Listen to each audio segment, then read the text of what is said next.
ஆலயா cotton trending வேட்டிகள் ஷர்ட்டுகள். அண்மை செய்தி. கூட்டணி ஆட்சி அமைக்க விஜய் அழைப்பு விடுத்தால் ஆலோசித்து விடுக்கப்படும் என சிபிஎம் மாநில செயலாளர் சண்முகம் தெரிவித்திருக்கிறார்.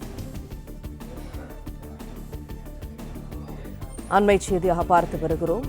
கூட்டணி ஆட்சி அமைக்க விஜய் அழைப்பு விடுத்தால் ஆலோசித்து முடிவு எடுக்கப்படும் என சிபிஎம் மாநில செயலாளர் சண்முகம் கூறியிருக்கிறார்.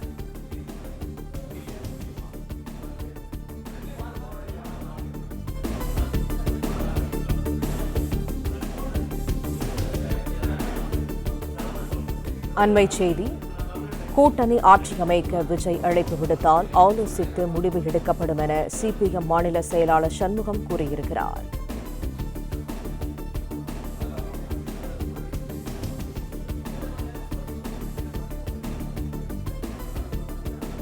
இது தொடர்பான கூடுதல் தகவல்களை தருகிறார் எமது செய்தியாளர் ரகு. முழு விவரங்கள் என்ன? தமிழக சட்டமன்ற தேர்தலில் தமிழக வெற்றி கழகம் 68 இடங்களை கைப்பற்றி வெற்றி பெற்றுள்ளது. திமுக கூட்டணி 73 இடங்களிலும் அதிமுக 53 இடங்களையும் வென்றுள்ளது. கடந்த 2024ஆம் ஆண்டு கட்சி தொடங்கிய விஜய் தொடர்ந்து இந்த முதல் தேர்தலை சந்தித்தார். 233 தொகுதிகளில் தனித்து களம் கண்ட விஜய் அவர்கள் 108 தொகுதிகளில் வெற்றி பெற்றுள்ளார். ஆனால் தற்போது அவருக்கு ஆட்சி அமைப்பதற்கான தனி பெரும்பான்மை கிடைக்காத சூழல் ஏற்பட்டுள்ளது. இந்த நிலையில்தான் அவர் யாருடன் கூட்டணி ஆதரவு தெரிவிக்கப் போகிறார்கள் என்ற ஒரு கேள்வி எழுந்திருந்தது. இந்த நிலையில் சிபிஐஎம் சிபிஐ இருவருமே ஒரு கருத்து கணிப்பை தெரிவித்திருக்கிறார்கள். அதாவது கூட்டணி ஆட்சி அமைக்க தமிழக வெற்றி கழகம் சார்பில் மார்க்சிஸ்ட் கம்யூனிஸ்ட் கட்சிக்கு இதுவரை எந்த விடுக்கப்படவில்லை என்றும் தெரிவிக்கப்படுகிறது. ஒருவேளை தமிழக வெற்றி கழகம் சார்பில் அழைப்பு விடுத்தால் மார்க்சிஸ்ட் கம்யூனிஸ்ட் கட்சி மாநில செயற்குழு மற்றும் மாநில குழு கூட்டி உறுப்பினர்களும் பேச்சுவார்த்தை நடத்தி முடிவெடுத்து தமிழக வெற்றி கழகத்திற்கு ஆதரவு தெரிவிக்கலாமா இல்லையா என்பது குறித்து ஆலோசனை செய்வார்களும் என்றும் மார்க்சிஸ்ட் கம்யூனிஸ்ட் கட்சியின் மாநில செயலாளர் சண்முகம் தெரிவித்திருக்கிறார். அதேபோல் சிபிஐ சண்முகம் அவர்களிடம் கேட்ட பொழுது கூட்டணி ஆட்சி அமைக்க தமிழக வெற்றி கழகம் சார்பில் இதுவரை எந்த அதிகாரப்பூர்வ அறிவிப்புமோ அழைப்போ வரவில்லை என தெரிவித்திருக்கிறார். தற்போது இப்படி இருக்கக்கூடிய சூழலில் யார் அந்த ஆதரவு தெரிவிக்க போகிறார் என்ற ஒரு பெரும் எதிர்பார்ப்பும் கேள்வி விளைந்திருக்கிறது. இந்த நிலையில்தான் சிபிஎம் சிபிஐயோட நிலைப்பாடானது தற்பொழுது வெளியிடப்பட்டிருக்கிறது. இன்னும் சற்று நேரத்தில் அந்த எழும்பூரில் இருக்கக்கூடிய கார்ல் மார்க்ஸ் உடைய சிலைக்கு சிபிஐ சிபிஎம் தலைவர்கள் அந்த மரியாதை செலுத்தியிருக்கிறார்கள். அதனைத் தொடர்ந்து அந்த செய்தியாளர் சந்திப்பில் கேட்கப்படும் கேள்விகளுக்கு அவர்கள் கொடுக்கும் பதில் பெரும் எதிர்பார்ப்பும் கிளப்பவும் என்று எதிர்பார்க்கப்படுகிறது.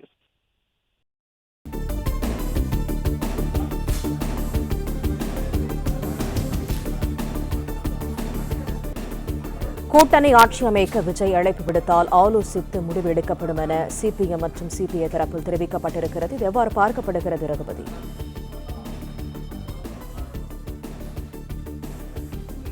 கிடைக்க வேண்டும் என்பது ஒரு ஆட்சி அமைப்பதற்கு தேவைப்படும் என்பது ஒரு குறிப்பிடத்தக்கது.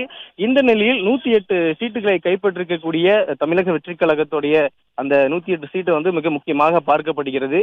இதனால் ஆதரவு அளிக்க போகிறார்கள், அந்த பெரும்பான்மையை சேர்த்து ஆட்சி அமைப்பாரா அல்லது தொங்கு சட்டசபை ஏற்படுமா என்ற பல்வேறு கேள்விகள் எழுந்திருக்கிறது.